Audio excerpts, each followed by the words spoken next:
फीसों में इजाफा, जामा पेशावर मैदान जंग बन गई। तलबा का एहतजाज, पुलिस का लाठी चार्ज, 3 एहलकारों समेत 5 अफराद जख्मी, 25 जेर हिरासत। फारिग तहसील तलबा रिहाइशगाह खाली नहीं कर रहे, तर्जुमान यूनिवर्सिटी की आज न्यूज से गुफ्तगू। तलबा ने सूबे भर में एहतजाज की कॉल दे दी।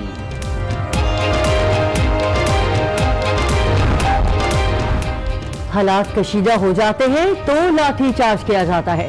तर्जुमान खैबर पख्तूनख्वा हुकूमत की आज न्यूज से गुफ्तगू, कहा इंक्वायरी के लिए तैयार है, सियासी मकासद के लिए यूनिवर्सिटी को यरगमाल बनाना ठीक नहीं। लाठी चार्ज पर अफसोस का इजहार।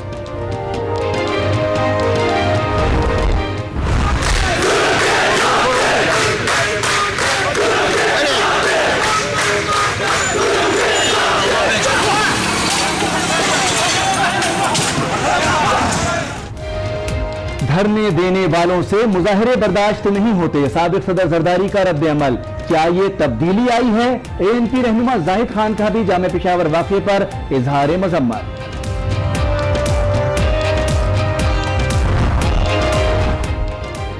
मेगा मनी लॉन्ड्रिंग केस में पेशरफ्त, बैंकिंग कोर्ट ने मफरूर मुल्जिमान को इश्तिहारी करार देने की कार्रवाई का हुक्म दे दिया। जायदाद जब्ती की भी हिदायत, रेड वारंट भी जारी कराए जाएंगे।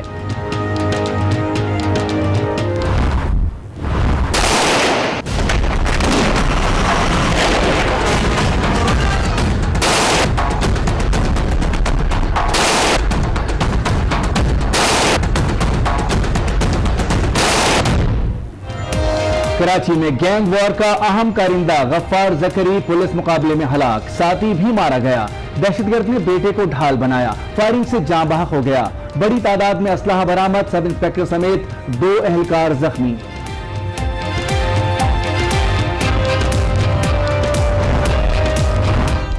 फारूक सत्तार के खिलाफ एक और मुकदमा दर्ज, लोगों को उकसाया, सेंट्रल जेल के अतराफ सड़क बंद कराई, कानून नाफिज करने वाले इदारों के खिलाफ नारे लगाए, सियासी नंबर हासिल करने के लिए तमाशा लगाया गया। SSP गुलशन का बयान।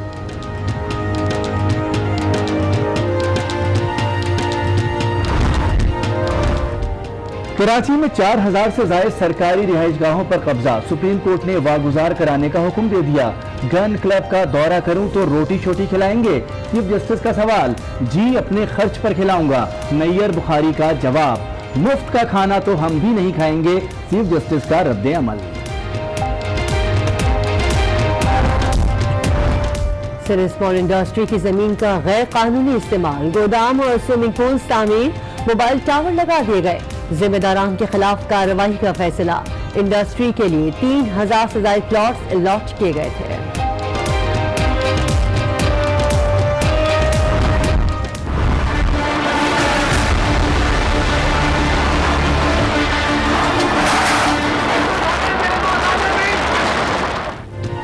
पंजाब में कब्जा माफिया के खिलाफ ऑपरेशन जारी, लाहौर जौहर टाउन शमशानी कब्रिस्तान की जगह वागुजार करा ली गई।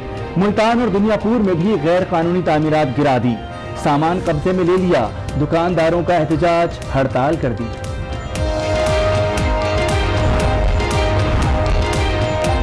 इंसदाद दहशतगर्दी, लाहौर ने मंशा बम और 3 बेटों के वारंट गिरफ्तारी जारी कर दिए।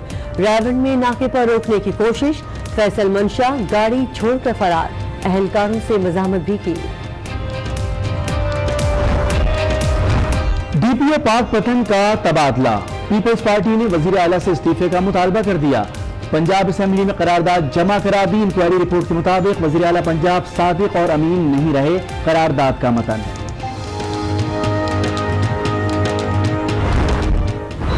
तुम्हारा ये तरीका बात करने का तरीका है, सिगरेट हाथ के अंदर और तुम आगे बदमाशी कर रहे हो। क्या है सिगरेट बाहर से पीना आ रहा हूं? क्यों क्या मेरी मर्जी में सिगरेट पी रहा हूं, चस्नी पी रहा हूं, तो हम पता नहीं क्या है इसके अंदर। हां जाओ चेक करो, ये लो। हैदराबाद में रहनुमा तहरीक इंसाफ की गुंडागर्दी, मखलीशाह थाने पर धावा, अली हंगोरो साथियों को छुड़ा कर ले गए। SHO से तर्ज कलामी, मुल्जिमान को नशे में गाड़ी चलाने पर गिरफ्तार किया गया था।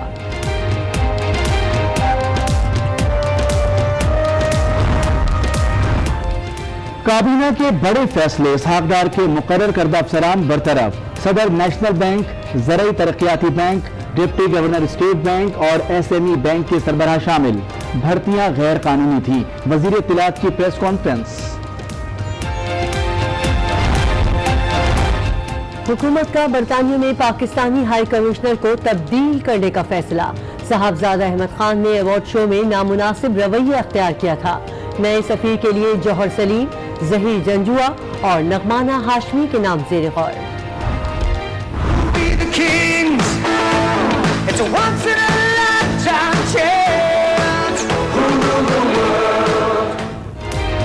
लाहौर में क्रिकेट वर्ल्ड कप ट्रॉफी की दबंग रोनुमाई। गवर्नमेंट कॉलेज यूनिवर्सिटी में तलबा का सैलाब उमड़ आया। सेल्फियां लेते रहे, ट्रॉफी को वाघा बॉर्डर भी ले जाया गया। पाकिस्तान रेंजर्स के एहलकारों ने भी तस्वीर बनवाई। कि खातून पुलिस एहलकार भी अब महफूज नहीं है, वाकया था क्या? जी देखिए, एक्चुअली ये एलीट फोर्स जो कमांडो फोर्स है इस्लामाबाद पुलिस की, उसकी ये एहलकार थी। तकरीबन एक हफ्ता पहले ये वाकया पेश आया जब वो ड्यूटी के बाद अपने घर जा रही थी और उनको जो है वो जाति का निशाना बनाया गया। आज इस केस की अभी तक पुलिस जो थी वो किसी खातिर खा नतीजे पर नहीं पहुंची थी, लेकिन अभी जो डेवलपमेंट है वो ये है कि 4 जो अफराद हैं उनको शक की बुनियाद पर पुलिस ने हिरासत में लिया है और पुलिस ये शक कर रही है कि शायद इस सारे केस के जो मरकजी मुल्ज़िमान हैं वो यही चाह रहे हैं। इनसे पूछताछ की जाएगी। इनको हिरासत में लिया गया है, जिसमें बाबर, हमजा और उमर नामी जो अशखास हैं ये शामिल हैं। SSP ऑपरेशन सैयद अमीन बुखारी के हुक्म पर चारों को हिरासत में लिया गया और इनसे बाकायदा तौर पर इन्वेस्टिगेशन भी की जा रही है। साथ ही साथ इस अहम मुकदमे की जो FIR है वो भी दर्ज है और जो वफाकी वजीर दाखिला हैं, स्टेट मिनिस्टर ऑफ इंटीरियर हैं, वो भी इस मामले को फॉलो कर रहे हैं। बाकायदा तौर पर पोली क्लिनिक अस्पताल जहाँ पर ये पुलिस एहलकार जो ज़ेर इलाज हैं वहाँ पर गए और बाकायदा तौर पर उन्होंने हिदायत की कि प्राइवेट अस्पताल इनको मुंतकिल किया जाए, जिसके बाद उनको प्राइवेट अस्पताल जो है मुंतकिल किया गया और मजीद इलाज के लिए भी उन्होंने यकीन दहानी कराई है। अब देखना ये होगा कि जो वफाकी पुलिस है वो किस तरह इस अहम मुकदमे को जो उसके अपने हतमी इंजाम तक पहुंचती है। हमारे ज़राए में ये भी कंफर्म किया है कि जो फोरेंसिक ऑडिट किया गया है जो लेडी एहलकार पुलिस की जो उनके उससे मुताबिक एक और जो एलीट फोर्स के एहलकार हैं उनके साथ तकरीबन 35 से 40 मरतबा जो है वो राब्ता हुआ है। अब इस सिमत में भी पुलिस जो है इन्वेस्टिगेशन कर रही है और पुलिस के जो आला हुकाम है वो ये कह रहे हैं कि अब जो हफ्ते के अंदर इसका जो अहम जो डेवलपमेंट होगी वो मीडिया के सामने लाई जाएगी। ठीक है जी, बहुत शुक्रिया। नासिर काज़मी तफसील से बता रहे थे। खातून एहलकार को रेप का निशाना बनाया गया था जो इस वक्त ज़ेर इलाज हैं। 4 अफराद को हिरासत में लिया गया है, तफ्तीश जारी है। और अब हुकूमत को तवज्जो दिलाएंगे एक अहम मसले पर जिसके बाइस अवाम सस्ती तफरी से महरूम होते जा रहे हैं। बात कर रहे हैं मुल्क में मौजूद पार्क्स की जो तबाह होते जा रहे हैं। इंतजामिया की नाअहली है या सरकारी दारू की बेफिक्री के पार्क्स का कोई पुरसाने हाल नहीं। कई पार्क तबाह हो गए हैं और बेंचें गायब हो चुकी हैं। जहां घास थी वहां अब चटियल मैदान नजर आता है। हर पार्क अपनी तबाही की दास्तान सुना रहा है। कई पार्क्स कचरा कुंडियों में तब्दील हो चुके हैं। बिल्कुल, पार्क तबाह होते जा रहे हैं। उन पर कायम तजावीज़ात भी पार्कों को नुकसान पहुंचा रही है। अब पार्कों को बचाने के लिए सिंध के हुक्काम जाग गए हैं। बड़े अफसरान ने सर जोड़ लिए हैं और पार्क पर कायम तजावीज़ात हटाने के लिए बड़े ऑपरेशन की तैयारी कर ली गई है। अब इस बड़े ऑपरेशन के लिए इक़दाम क्या होंगे, बात करेंगे अपने नुमाइंदे खावर हुसैन से, हमारे साथ लाइन पर मौजूद हैं। खावर, पार्कों की बहाली के लिए सिंध हुकूमत अब एक्शन में आ गई है, तो किस तरह के इक़दाम उठाए जाएंगे? जी देखिए, विफाक के बाद अब सिंध हुकूमत भी जो है वो एक्शन में नजर आ रही है और सिंध में जो कराची भर में पार्क पर चाइना कटिंग की गई है या तजावजात कायम की गई हैं उनको खत्म करने के हवाले से आज एक अहम इजलास चीफ सेक्रेटरी सिंध मुमताज अली शाह की ज़ेर सदारत हुआ है, जिसमें आला अफसरान ने शिरकत की है। इसमें DG KDA KMC के हुक्काम और DIG जो है उन समेत दीगर अफसरान ने शिरकत की और उसमें ब्रीफिंग दी गई है कि कराची में जितने भी तजावजात हैं उन पर जितने भी पार्क हैं उन पर जो तजावजात कायम है उन्हें फौरी तौर पर जो है वो खत्म किया जाए। कमिश्नर कराची भी जो है इसमें इजलास में मौजूद थे, उन्हें भी ये हिदायत की गई है कि वो 3 दिन के अंदर रिपोर्ट मुरतब करके दें कि कराची के कितने पार्क हैं जिन पर तजावजात कायम हैं। और इस हवाले से जो है DIG ने यकीन दहानी कराई है कि वो मुकम्मल पुलिस फोर्स जो है वो फराहम करेंगे और एक ग्रैंड ऑपरेशन जो है उसका आगाज कराची में किया जा रहा है। जितने भी पार्क्स हैं उनके ऊपर जो चाइना कटिंग है या फिर तजावुजात कायम हैं। जी ठीक है, पार्कों की बहाली के लिए सिंध हुकूमत एक्शन में आ गई है और चीफ सेक्रेटरी सिंध का कहना है कि तजावुजात को हटाकर पार्क्स को बहाल किया जाएगा। कराची से खबर हुसैन आप अपडेट कर रहे थे, बहुत शुक्रिया। और आपको बताएं कि जेलों में क़याम पाकिस्तान से कबल कायम कंपनी पार्क अब वॉकिंग